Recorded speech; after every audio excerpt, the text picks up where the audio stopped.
Innova university का BCom semester 6 का syllabus देखने जा रहे हैं, क्या क्या पढ़ना है। तो सेमेस्टर 6 के अंदर जो सब बच्चों को पढ़ना है वो मेन पेपर जो है ना, जिसको हम लोग बोलते हैं CMA 2 है। मेन पेपर CMA 2 है और दूसरा है बिजनेस रिसर्च।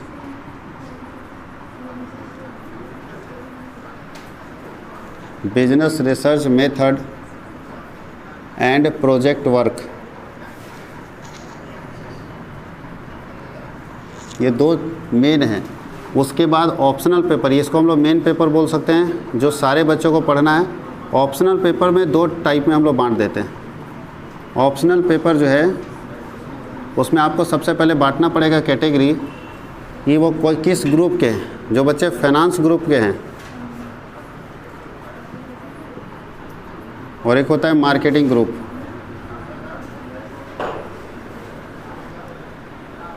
अगर फाइनेंस ग्रुप के कोई स्टूडेंट है जो फाइनेंस लिए हैं, जब सेमेस्टर 1 का फॉर्म भर रहे थे तो फाइनेंस अगर लिए हैं स्पेशली, तो उनके पास आएगा financial management,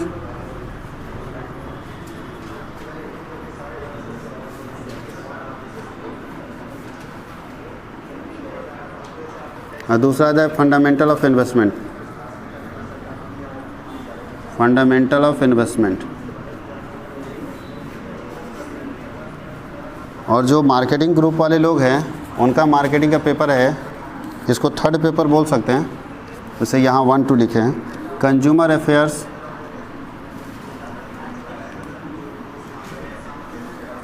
and consumer care.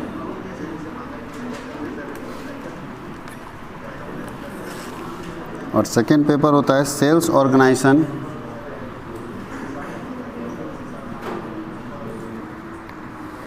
And management.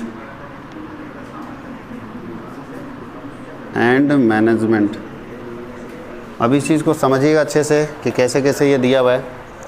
तो पहला है कि मेन पेपर तो चाहे कोई ग्रुप का बच्चा हो, चाहे अगर वो फाइनेंस ग्रुप का हो या मार्केटिंग ग्रुप का हो, दोनों बच्चे को ये पेपर दोनों तो पढ़ना ही पड़ेगा। यानी ये दोनों पेपर सारे बच्चे को पढ़ना है जो यहाँ दिया हुआ है, चाहे वो फाइनेंस ग्रुप के हैं चाहे मार्केटिंग ग्रुप के। ये दोनों पेपर सबके लिए सेम है। बाकी जो बचा ये दो पेपर वो अलग है। जब फाइनेंस ग्रुप का बात आएगा तो ये पेपर है फाइनेंशियल मैनेजमेंट और फंडामेंटल ऑफ इन्वेस्टमेंट, और मार्केटिंग ग्रुप के लिए पेपर अलग हो गया।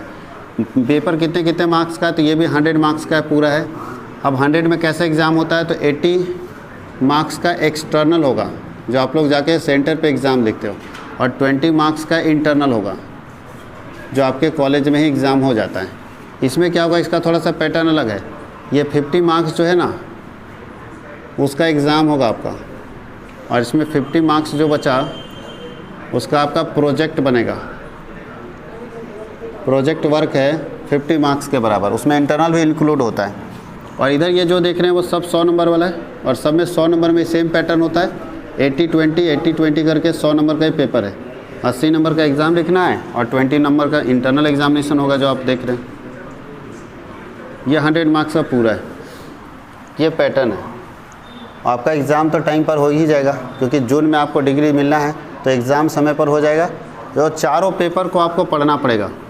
ये चारों सब्जेक्ट अपने आप में इम्पोर्टेंट सब्जेक्ट है और चारों आपको यहाँ पढ़ना पड़ेगा।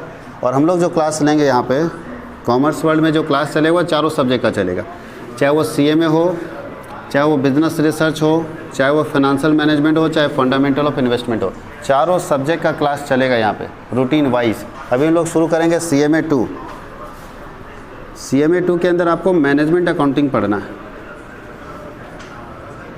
मैनेजमेंट अकाउंटिंग नाम तो रहेगा CMA 2, नाम रहेगा CMA 2, ठीक है, कॉस्ट एंड मैनेजमेंट 2, लेकिन उसके अंदर आपको पढ़ना है मैनेजमेंट अकाउंटिंग। और मैनेजमेंट अकाउंटिंग में हम लोग क्या देखेंगे, अकाउंटिंग रिलेटेड टू मैनेजर्स। एक मैनेजर से रिलेटेड क्या अकाउंटिंग होगा वो हम लोग को इसमें पढ़ना है। एक मैनेजर को क्या क्या अकाउंटिंग चाहिए, जिस अकाउंटिंग के बेस पर एक मैनेजर अपना डिसीजन ले सकता है, अपने बिजनेस से रिलेटेड डिसीजन ले सकता है। तो एक मैनेजर अपने बिजनेस से रिलेटेड कौन कौन से डिसीजन लेगा और डिसीजन लेने के लिए कौन कौन सा अकाउंटिंग उसको चाहिए, वो आपको यहाँ पे पढ़ना है। एक बिजनेस मैनेजर को डिसीजन लेना है, मान लो सेल्स से रिलेटेड डिसीजन लेना है, तो सेल्स से रिलेटेड अगर डिसीजन लेना है तो उसके लिए कौन सा अकाउंटिंग चाहिए, उसको क्या उसके पास रख दिया जाए जिससे वो सेल्स से रिलेटेड डिसीजन ले ले। अगर उसको परचेज से रिलेटेड डिसीजन लेना है कि कितना सामान खरीदना है, तो क्या उसके सामने रख दिया जाए कि वो परचेज से रिलेटेड डिसीजन ले ले। अगर लगा कि उन्हें सब मार्केटिंग से रिलेटेड डिसीजन लेना है, मार्केटिंग कैसे करना चाहिए, कितना सामान बेचना है, कम बेचना है या ज़्यादा बेचना है, तो क्या वैसा डॉक्यूमेंट्स उसके सामने रख दिया जाए जिससे वो मार्केटिंग से रिलेटेड डिसीजन ले ले।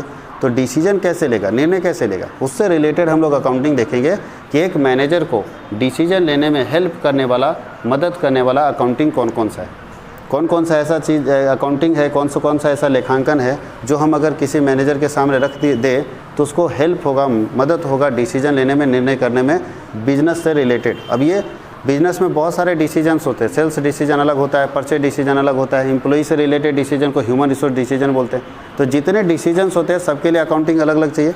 और आपको एज ए मैनेजर आपको कौन कौन से मैनेजमेंट अकाउंटिंग करने होंगे मैनेजर को हेल्प करने के लिए डिसीजन मेकिंग में, इसके लिए आपको पूरा मैनेजमेंट अकाउंटिंग पढ़ना है।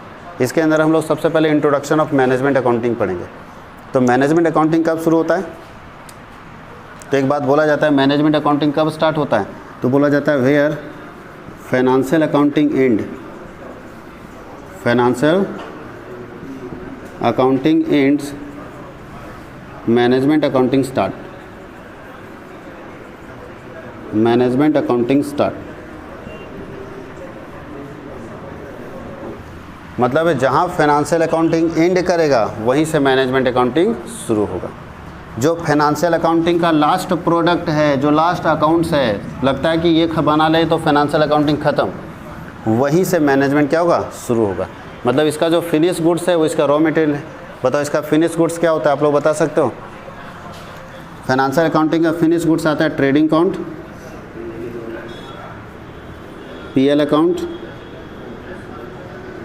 एंड बैलेंस शीट, और भी होता है। ये तीन इसका फिनिश प्रोडक्ट है। कभी भी फाइनेंशियल अकाउंटिंग जब आप शुरू करते हैं तो सबसे लास्ट में यही तीनों बनता है, और जहाँ ये तीनों बन गया, बैलेंस शीट बन गया, समझो फाइनेंशियल अकाउंटिंग ख़त्म। ठीक है, और जैसे फाइनेंशियल अकाउंटिंग ख़त्म वैसे क्या शुरू हो जाएगा, मैनेजमेंट अकाउंटिंग। पहले इसको लोग समझता नहीं था, लगता था कि मैनेजमेंट अकाउंटिंग कोई बहुत बड़ा दुनिया नहीं है, बहुत खास नहीं है, सबसे मेन लोग फाइनेंशियल अकाउंटिंग को समझता था। लेकिन पिछले कुछ सालों से, कुछ मतलब थोड़ा लंबे सालों से, 10-20 सालों से ये असर आने लगा है कि नहीं, फाइनेंशियल अकाउंटिंग तो अपने जगह पे है ही इंपॉर्टेंट, लेकिन मैनेजमेंट अकाउंटिंग का भी बहुत बड़ा रोल है आज के समय में। और अब जब जिस तरह का कम्पिटिटिव इन्वायरमेंट है उसमें मैनेजमेंट अकाउंटिंग का सबसे मेजर रोल है, सबसे बड़ा रोल है। अगर आज मैनेजमेंट अकाउंटिंग आपके बिज़नेस में नहीं लगेगा तो आपका बिज़नेस डूब सकता है, कोलैप्स हो सकता है, ख़त्म हो सकता है, बर्बाद हो सकता है। इसलिए मैनेजमेंट अकाउंटिंग बहुत ज़रूरी है, क्योंकि आप सिर्फ ट्रेडिंग पीएल बैलेंस शीट बना के क्या डिसीजन ले लोगे। चलो ठीक है, आपका मैनेजर 5 लाख रुपए का प्रॉफिट कमा के दे दिया, आपका पीएल में दिख रहा है 5 लाख का प्रॉफिट है, नेट प्रॉफिट, तो उससे क्या हो जाएगा, बिजनेस अच्छा है। आपका बिजनेस 20 साल तक चलेगा कि नहीं चलेगा इसकी तो गारंटी नहीं दे सकता कोई। अगर आज वो हमको 5 लाख कमा के देता है तो इस बात की कोई गारंटी है कि ये बिज़नेस मेरा 20 साल तक रन कर जाएगा। इसलिए उसके लिए हम लोग को क्या करना पड़ेगा, मैनेजमेंट अकाउंटिंग करना पड़ेगा। कोई दिक्कत है? मैनेजमेंट अकाउंटिंग में हम लोग सोचते हैं, समझते हैं और समझने की कोशिश करते हैं कि जिस हिसाब से मेरे बिज़नेस का ट्रेंड चल रहा है, जिस हिसाब से मेरा बिज़नेस रन कर रहा है, आगे आने वाले समय में मेरे बिज़नेस का फ्यूचर क्या है, जिस हिसाब से हम अपना सेल बढ़ा रहे हैं, आने वाले समय में मेरे बिज़नेस का सेल क्या होगा, जिस हिसाब से हम दिमाग लगा रहे हैं, मैनेजमेंट कर रहे हैं, आगे आने वाले समय में मेरे बिज़नेस का ग्रोथ होगा या नहीं होगा, डिक्लाइन में तो नहीं चला जाएगा, कहीं लॉस में तो नहीं चला जाएगा बिज़नेस। ये सब सोचने के लिए कौन बैठा हुआ है, मैनेजमेंट अकाउंटिंग। तो बोलता है जो इसका फिनिश गुड्स है वो इसका रॉ मटेरियल है, जो इसका फिनिश गुड्स है वो इसका क्या है, रॉ मटेरियल। कोई दिक्कत है? यानी इसमें आप क्या करते थे, फाइनेंशियल अकाउंटिंग में ये बना के छोड़ देते थे, ये जैसे बनाए ख़त्म कहानी। लेकिन यहाँ जब शुरू करेंगे तो इसी से शुरू करेंगे। यानी मैनेजमेंट अकाउंटिंग का पहला चीज़ आपको पढ़ाया जाएगा ट्रेडिंग, दूसरा पीएल और तीसरा बैलेंस शीट। मैनेजमेंट अकाउंटिंग के लिए ट्रेडिंग, पीएल और बैलेंस शीट पढ़ाया जाएगा।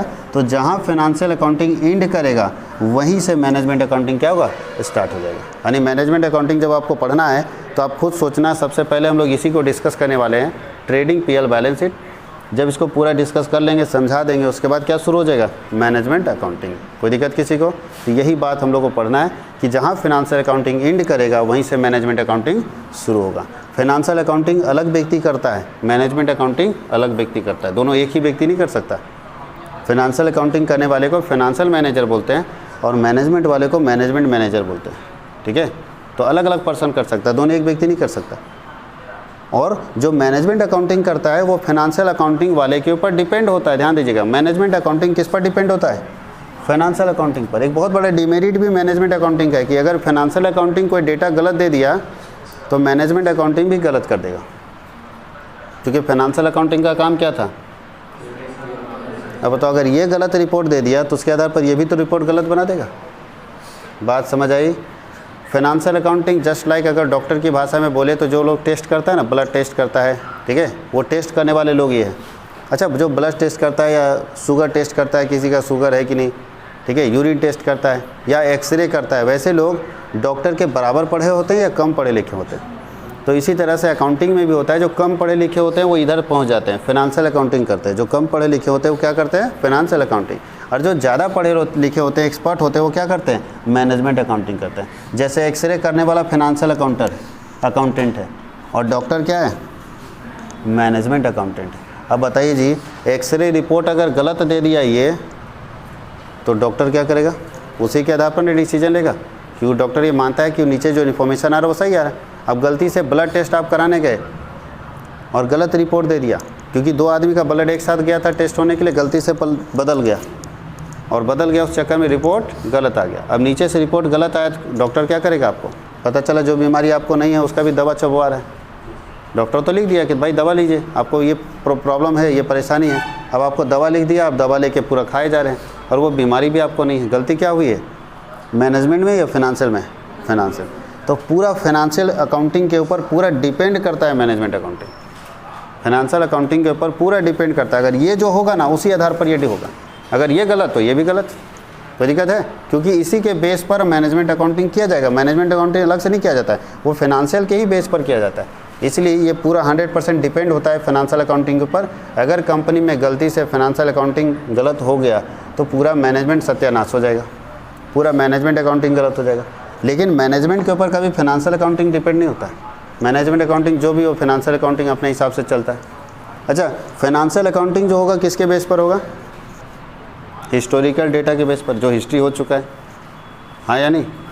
और ये भी किसके बेस पर होगा, हिस्टोरिकल डेटा के बेस पर। लेकिन हिस्टोरिकल डेटा के बेस पर होता है, लेकिन इसका फ्यूचर थिंकिंग नहीं होता है, भविष्य के बारे में कुछ नहीं सोचता, बस अभी जो हो रहा है वो लिख देता है। और ये क्या करता है, भले देखता है फ्यूचर हिस्टोरिकल डेटा, पीछे वाले डेटा के आधार पर, यानी जो काम हो चुका है उसके आधार पर ये फ्यूचर से रिलेटेड डिसीजन लेता है।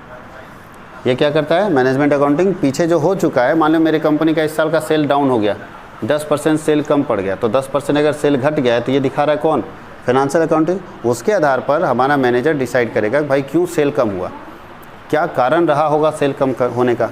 बहुत सारे कारण हो सकते हैं, या तो मेरा प्रोडक्ट इस बार पसंद नहीं आया लोगों को, या हो सकता है मेरा प्राइस रेंज पसंद नहीं आया, या मेरे प्रोडक्ट का क्वालिटी में कुछ चेंज आ गया, या हो सकता है कि मेरे से बेहतर कोई प्रोडक्ट देने वाला कंपटीटर मेरे मार्केट में आ गया। हो सकता है कि इस बार लोगों के पॉकेट में उतना पैसा नहीं कि वो मेरे प्रोडक्ट के ऊपर खर्च कर सके। बहुत सारे कारण हो सकते हैं, तो सारे कारण को देखेंगे, कंसीडर करेंगे और तय करेंगे कि कौन सा कारण है जिसके कारण मेरा सेल नीचे जा रहा है। अगर हमारे अंदर कोई कमी है उसको ठीक करने की कोशिश करेंगे, और जब तक हम ठीक नहीं करेंगे कमी को तब तक दिक्कत होगा। इसलिए मैनेजमेंट अकाउंटिंग डिसीजन लेता है रिलेटेड टू मैनेजर्स, मैनेजमेंट से रिलेटेड, अपने बिजनेस के फ्यूचर से रिलेटेड अगर डिसीजन ले रहा है तो कहाँ पे आता है, मैनेजमेंट अकाउंटिंग। और नेक्स्ट क्लास में, आज तो हम लोग ऐसे भी इंट्रोडक्शन क्लास दे रहे थे, अगले क्लास में हम लोग CMA 2 का चैप्टर 1 पढ़ेंगे, मैनेजमेंट अकाउंटिंग। आज हम सिर्फ आपको ये बताएं कि मैनेजमेंट अकाउंटिंग का दुनिया है क्या, और मैनेजमेंट अकाउंटिंग क्या होता है, कहाँ से स्टार्ट होता है, फाइनेंशियल अकाउंटिंग के एंडिंग से। जैसे फाइनेंशियल अकाउंटिंग एंड करेगा वैसे ही मैनेजमेंट अकाउंटिंग क्या होगा, स्टार्ट हो जाएगा। यानी जहाँ फाइनेंशियल अकाउंटिंग खत्म हुआ वहीं से मैनेजमेंट अकाउंटिंग स्टार्ट। और मैनेजमेंट अकाउंटिंग क्या करता है, फाइनेंशियल अकाउंटिंग के डेटा के आधार पर, इसके जो इन्फॉर्मेशन है उसके आधार पर फ्यूचर के बारे में सोचता है, जो कि फाइनेंशियल अकाउंटिंग में नहीं होता। फाइनेंशियल अकाउंटिंग, सारे लोग फाइनेंशियल अकाउंटिंग करते हैं, छोटा छोटा दुकानदार भी, बस ये रोज़ ध्यान दे रहा है कि कितना कमा रहे, लेकिन ये ध्यान नहीं दे रहे कि हम अपने बिजनेस का फ्यूचर क्या है। एक राशन दुकानदार को देखो, रोज़ देख रहा है कि आज 3,000 कमाए, 2,000 कमाए, लेकिन फ्यूचर के बारे में सोच नहीं रहा है। तो जानते हैं ऐसे लोगों का एक दिन बिजनेस बर्बाद हो जाता है, क्योंकि जिस दिन कंपटीटर आ गया बढ़िया, उस दिन साफ हो जाएंगे। जिस दिन बढ़िया कंपटीटर आ गया उस दिन ये पैसा गिनने वाले लोग साफ हो जाएंगे। कोई दिक्कत है, क्योंकि आप सिर्फ क्या कर रहे हैं, पैसा देख रहे हैं कि अपने को कमाई हो रही है ना बस। लेकिन मैनेजमेंट अकाउंटिंग करने वाले लोग बर्बाद नहीं होते, वो पैसा भी देखता है, साथ ही साथ देखता है हमारा बिजनेस का फ्यूचर क्या है, क्या हमारा बिजनेस रन कर पाएगा, कितने कस्टमर मेरे से खुश हैं, कितने नाराज़ हैं, नाराज़ कस्टमर का क्या प्रॉब्लम है। अगर लगता है कि कुछ ठीक कर सकते हैं हम, तो वो ठीक करने की कोशिश करता है, क्योंकि वो अपने बिजनेस के फ्यूचर के बारे में है ना अवेयर रहता है, फ्यूचर के बारे में बहुत ही सिंसियर रहता है कि हमारा बिज़नेस कैसा चलेगा, आने वाले समय में बिज़नेस कैसा परफॉर्म करेगा, ये सब जानकारी कौन लेता है?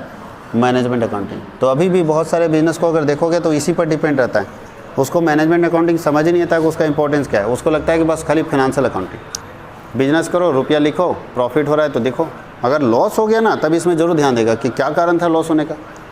लेकिन मैनेजमेंट अकाउंटिंग बोलता है कि अगर आप इस बार 3 लाख रुपये कमाए ना, पिछले बार 1-2 लाख कमाए थे, इस बार 3 लाख कमाए, अच्छा पिछले बार आप ही लोग बताओ, देखते हैं मैनेजमेंट अकाउंटिंग का क्वालिटी की नहीं।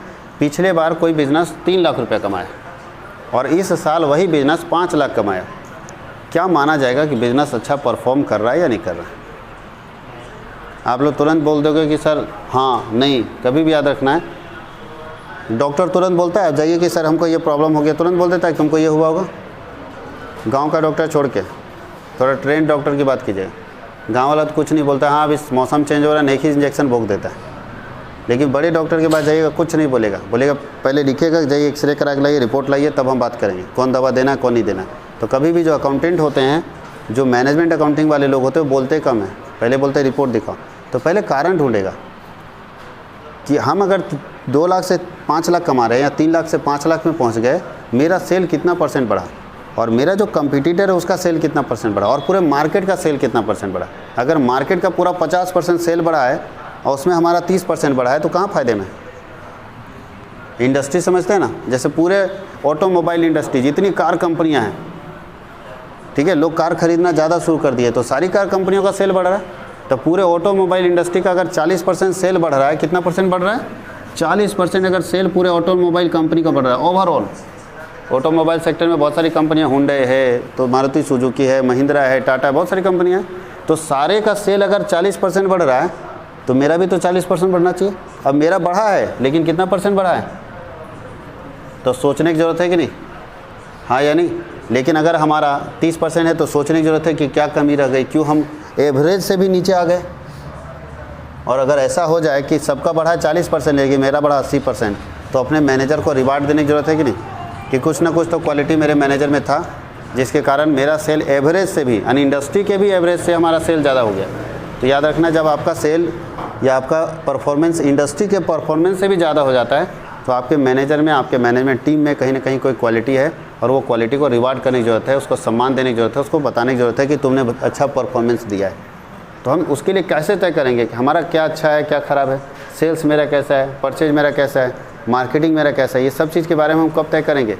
ये तब तय करेंगे जब हम कंपेयर करते हैं। जब हम क्या करते हैं? कंपेयर करते हैं। और कंपेयर करने के लिए हम लोग को कौन सा अकाउंटिंग करना पड़ता है? Management account. तब आपको पता चलेगा कि आपका मैनेजर अच्छा काम कर रहा है या नहीं कर रहा है।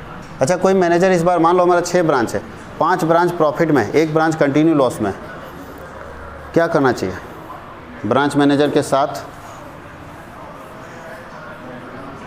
5 ब्रांच कंटिन्यू प्रॉफिट कमा के दे रहा है और 1 ब्रांच लॉस कमा के दे रहा है। ब्रांच मैनेजर के साथ क्या करना चाहिए?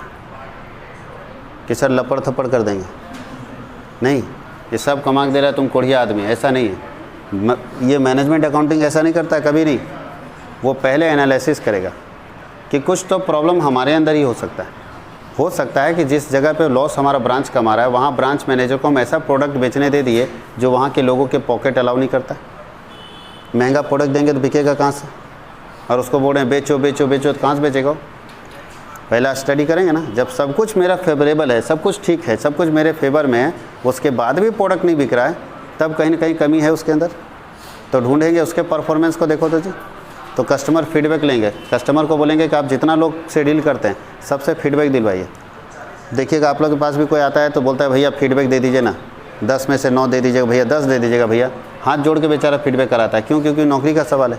अगर उसका फीडबैक ख़राब निकल गया तो गए, और अगर उसका फीडबैक अच्छा है फिर भी नहीं कर रहा है तो उसको ट्रेनिंग का ज़रूरत है, उसको ट्रेनिंग देंगे, ठीक करेंगे। तो कंपनी आज के समय में ये सोचती है कि भाई किसी को भगाना नहीं, कोई भी एम्प्लॉय बहुत इंपॉर्टेंट है, क्योंकि नया लाएंगे और अच्छा आएगा इसकी क्या गारंटी? जो पुराना है, जिसको आप ट्रेंड किए हैं, ट्रेनिंग के ऊपर उसका खर्चा किए हैं, सब कुछ किए हैं, वो आदमी सब जानता है आपके बारे में, आपके इंडस्ट्री का कल्चर जानता है, इन्वायरमेंट जानता है, सब कुछ जानता है, एकदम सब कुछ ट्रेंड है। उसको हटा रहे हो इस चक्कर में कि नया लाएंगे तो नया अच्छा आएगा, इसकी क्या गारंटी है? इसकी कोई गारंटी है कि नया अच्छा ही आ जाएगा? नया वाला भी तो ट्रेनिंग दोगे, पैसा खर्च करोगे और वो फिर वही उसी टाइप से आ गया तो क्या फ़ायदा। तो जो है इसी को ठोक ठटा के ठीक करने की ज़रूरत है, जो आ गया इसी को ठोक ठटा के ठीक करने की ज़रूरत है, क्योंकि यही सब कुछ है। इसको एक ऊपर ट्रेनिंग का खर्चा नहीं, इसको खाली थोड़ा सा पुश करना है, आगे बढ़ जाएगा। तो जैसे भी उसी को ठीक करने की ज़रूरत है। और ये कौन करता है? नहीं तो पुराने लोग अगर इस तरह के सोच वाले लोग होंगे ना तो क्या करता है, वर्कर काम कर रहा है, भगा दिया, फिर नया वाला को ट्रेनिंग दे रहा है। अब ट्रेनिंग के ऊपर खर्चा, इस बात का क्या गारंटी, नया वाला वैसे ही उससे बढ़िया निकलेगा। बात समझ आ रही है? इसलिए जो है इसी को ठीक करने की ज़रूरत है, सुधारने के लिए। हाँ, लेकिन अगर उसके अंदर पोटेंशियल नहीं है वर्कर के अंदर, तब आप उसको हटा सकते हो कि भाई आप आगे बढ़ना नहीं चाहते हो, पोटेंशियल नहीं है। अगर पोटेंशियल है तो उस पोटेंशियल को यूज़ करके उसी को ट्रेंड कीजिए और अच्छा कीजिए। ये बताता है मैनेजमेंट अकाउंटिंग। तो थोड़ा अलग दुनिया है फाइनेंशियल अकाउंटिंग से मैनेजमेंट अकाउंटिंग का। तो मोटा मोटी हम लोग ये जाने कि फाइनेंशियल अकाउंटिंग जहाँ एंड होता है वहाँ से मैनेजमेंट अकाउंटिंग क्या होता है, स्टार्ट होता है। बाकी थ्योरी हम लोग देख चुके हैं, हम लोग सिलेबस देख चुके हैं कि क्या क्या आपको पढ़ना है सेमेस्टर 6 के अंदर विनोबा भावे यूनिवर्सिटी में। इसको देख लीजिए, फिर हम लोग आगे देखेंगे। कल के क्लास में हम लोग क्या करेंगे, इसके बारे में पूरा डिस्कस करेंगे कि मैनेजमेंट अकाउंटिंग का मीनिंग क्या होता है, फीचर्स क्या है, ऑब्जेक्टिव क्या है, इंपॉर्टेंस क्या है, हम लोग एक एक करके डिस्कस करेंगे।